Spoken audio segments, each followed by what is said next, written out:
Bismillahirrahmanirrahim. Wa ba'du ya. Wa ba'du fa'lam annahu lamma iqtasar jullul wara' 'alal kalamil mukhtasar. Wa ba'du lan ing dalem sakwuse basmalah hamdalah wassalatu wassalamu ala rasulillah, lan ing dalam sakwuse basmalah hamdalah wassalatu wassalamu ala rasulillah ya. Pengarang kitab kan mendahului dengan basmalah, kemudian alhamdulillah, kemudian sholawat dan salam ya. Nah setelah itu beliau dawuh fa'lam warwasira. Fa'lam warwasira annahu ing temen saktuhune kelakuan, dhamir sya'an ya, kelakuan. Annahu ing sak temene kelakuan, annahu ing temen saktuhune kelakuan, annahu ing temen saktuhune kelakuan, lamaktasara iku semangsane ngeringkes, lamaktasara iku ing dalem ari kalane ngeringkes, lamaktasara iku ing dalem ari kalane ngeringkes sapa julul wara, akeh-akeh makhluk, menungso yang dimaksud di sini. Julul wara sapa akeh-akeh makhluk, alal kalami ing atase kalam,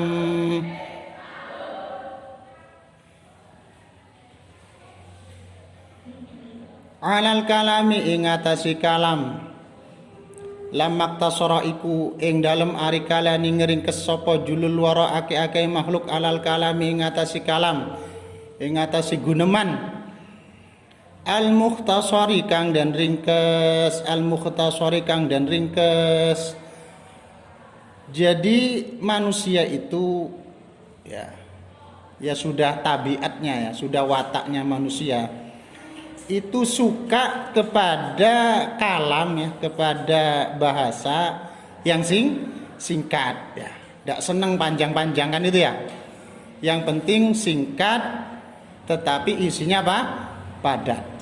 Kan kebanyakan ya manusia itu senangnya kan begitu kan ya. Jenengan kalau belajar misalnya membaca buku yang pembahasannya lebar, terlalu bertele-tele, seneng apa enggak? Ya, seneng kan ya. Jadi manusia itu kebanyakan ya senengnya yang singkat-singkat ya. Cuma isinya padat kan gitu ya. Nah, ini jawabnya di mana? Jawabnya lama ini. Kan lama ini ada jawab ketika ya.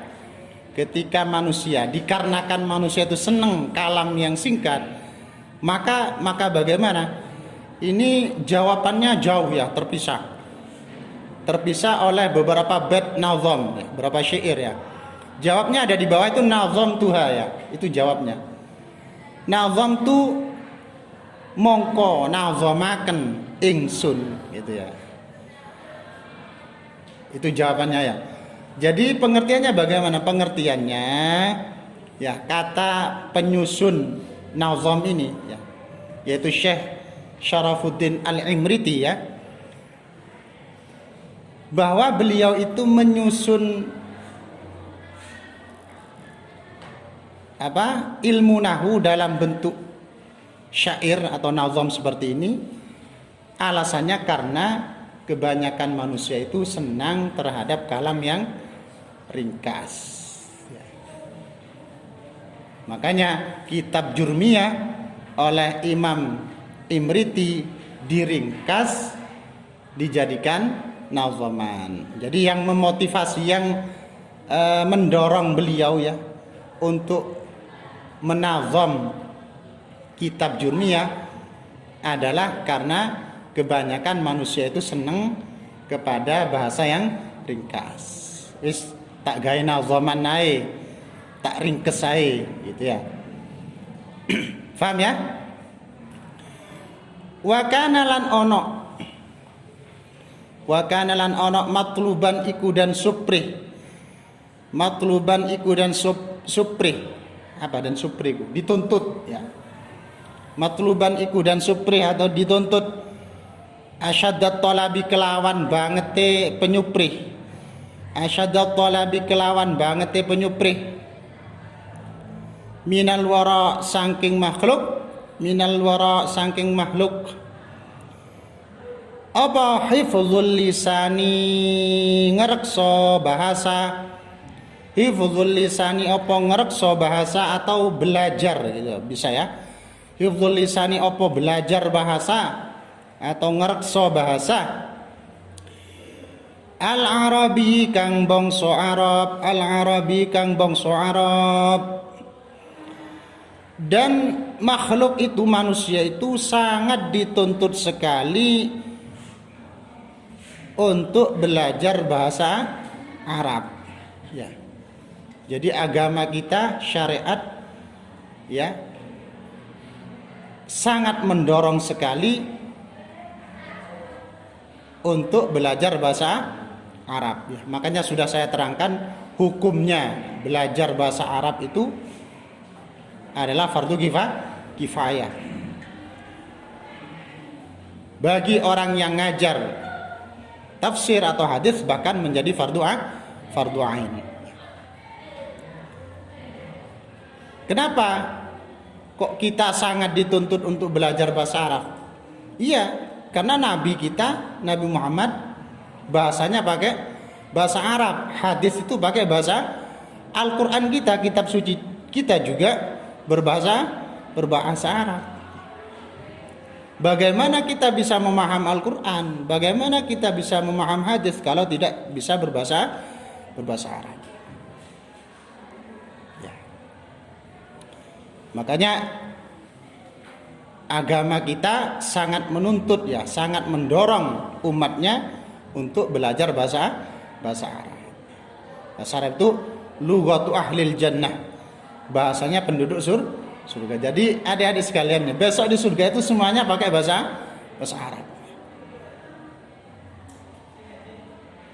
Wah, saya tidak bisa bahasa Arab, berarti saya tidak bisa masuk surga. Anda. Jadi otomatis bisa ya. Kalau memang masuk surga, amin ya rabbal, bisa ya, langsung bisa ya. Pertanyaan di kubur itu juga bahasa Arab ya, marrabbuka man nabiyuka. Bukan bahasa Inggris ya, bahasa Arab. Ya. Lughatu ahlil jannah, lughatul Quran, bahasanya Al-Quran.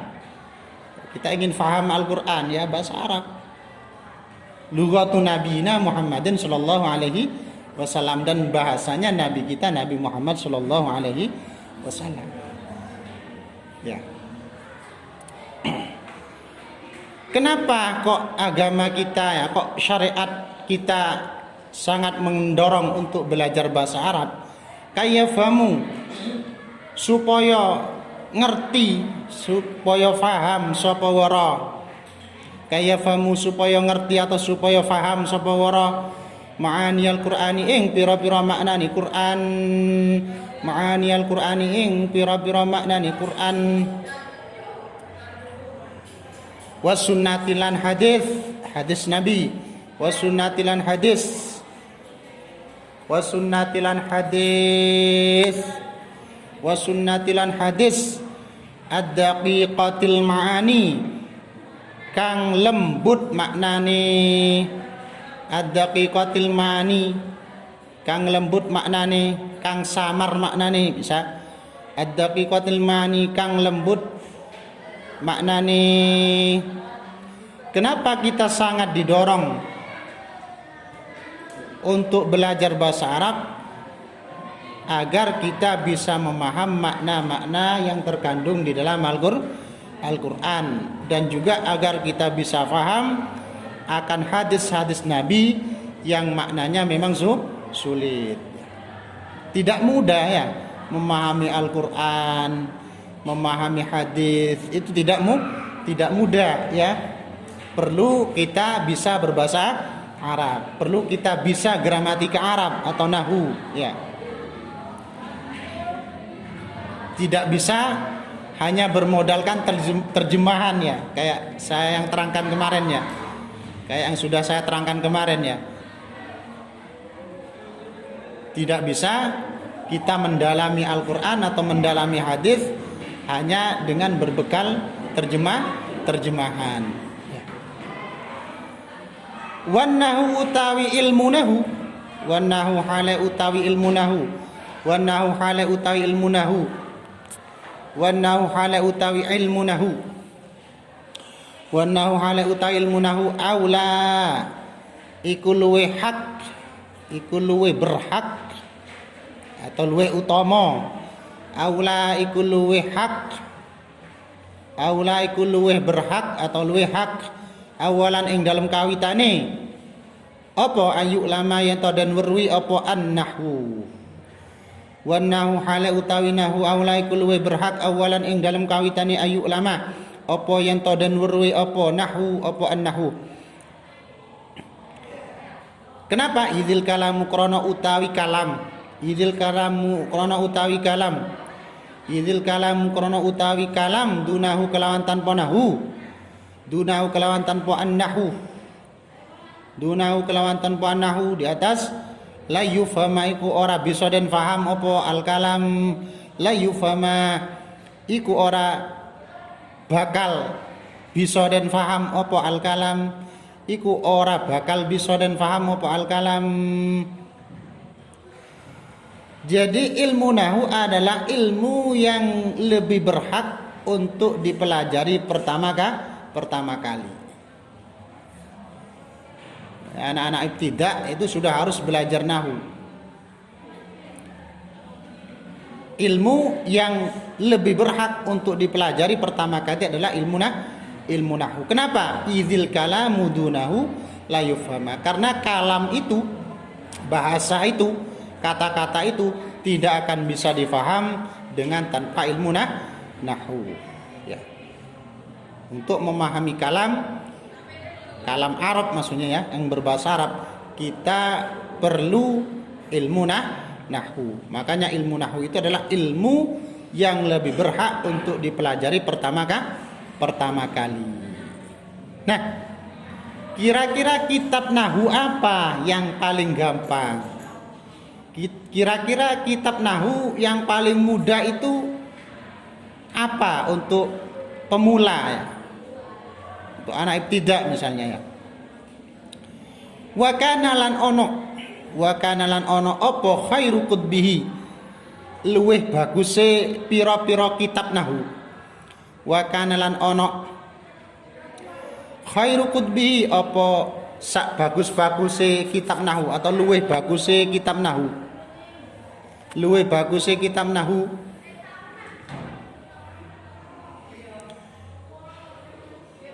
as-saghirati kang cilik, as-saghirati kang cilik, kitab nahwu kecil yang paling bagus ya. Kurosatan iku rupa korasan, kurosatan iku rupa korasan. Korasan itu, kurosa itu beberapa lembar, jadi tidak sampai dinamakan kitab tebal berjilid-jilid gitu, enggak. Hanya terdiri dari beberapa lembar. Korasan itu lembaran. Jadi kurosatan iku rupa korasan ya, rupa lembaran.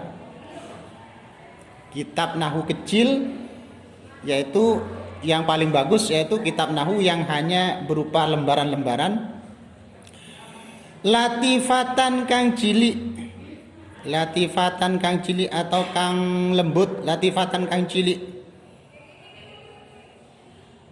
Syahiratan kang kuncoro, syahiratan kang kuncoro, yang terkenal ya, yang ngetop, yang apa, yang ngetren atau yang apa, yang terkenal ya, masyhur.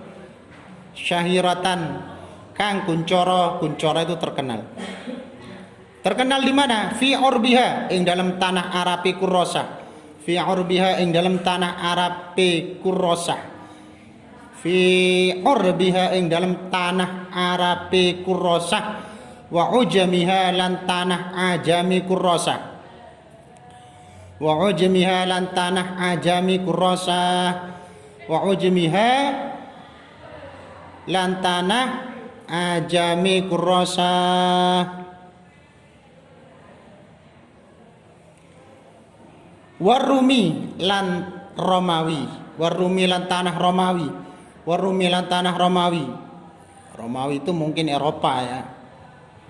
Jadi kitab nahu kecil ya, yang hanya terdiri dari beberapa lembar, tapi sangat terkenal baik di Arab, di Ajam itu selain Arab juga di Eropa ya. Allafa kang ngarang, kang nyusun, warumilan Romawi ya, lan tanah Romawi.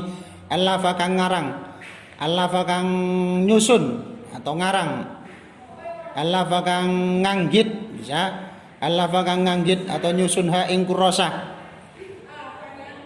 allafa kang nganggit ha ing kurrasah. Al-habru sapa wong kang alim, al-habru sapa wong kang alim ya, kang koyok mangsi ya. Al-habru sapa wong alim kang den serupaaken mangsi. Habron itu manasinya mangsi. Jadi kalau ada orang alim ya, bukan orang alam, kalau ada orang alim itu dalam tradisi Arab disebut al-habru, disamakan dengan mangsi. Ai fil intifa'i bihi, karena sama-sama sangat bermanfaat. Orang alim itu bermanfaat, mangsi itu juga sangat bermanfaat di bidang ilmu maksudnya ya. Jadi orang alim bermanfaat di bidang ilmu, mangsi juga sangat bermanfaat di bidang ilmu. Makanya orang alim itu ditasbihkan ya, diserupakan dengan habru.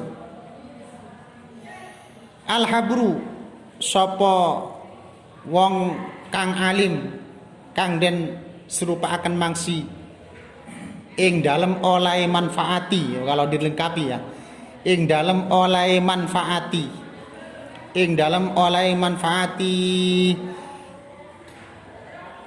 Ibnu Ajurumi rupane Ibnu Ajurumi. Siapa nama beliau? Ibnu Ajurumi yang ngarang kitab Jurmiyah. Abu Abdullah Muhammad bin Daud As-Sanhaji, yang terkenal dengan Ibnu Ajurumi ya. Sudah ya, kan dulu sudah saya terangkan ya. Nah, kitab nahu kecil yang paling bagus ya, yang terkenal ya, baik di tanah Arab maupun di selain Arab, non Arab maupun di Eropa, adalah kitab nahu kecil yang dikarang oleh seorang al-alim al-lamah, yaitu Ibnu Ajurumi ya, yang hanya terdiri dari beberapa lembar ya. Jadi sudah saya terangkan kemarin beliau itu siapa ya. Jadi beliau itu Ajurum itu di Maroko ya. Maroko ya. Maroko itu masuk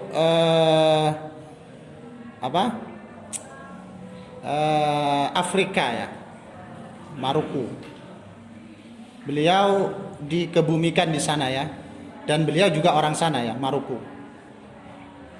Sampai sekarang pesariannya beliau ada, cuma pesariannya agak tidak terurus ya. Pesariannya itu agak tidak terurus. Ya entah kenapa, karena mungkin pemerintah di sana mengikuti aliran yang tidak senang ziarah-ziarah kubur itu ya. Jadi kayak pesariannya kayak ada di tempat-tempat sampah gitu ya, tidak terurus ya.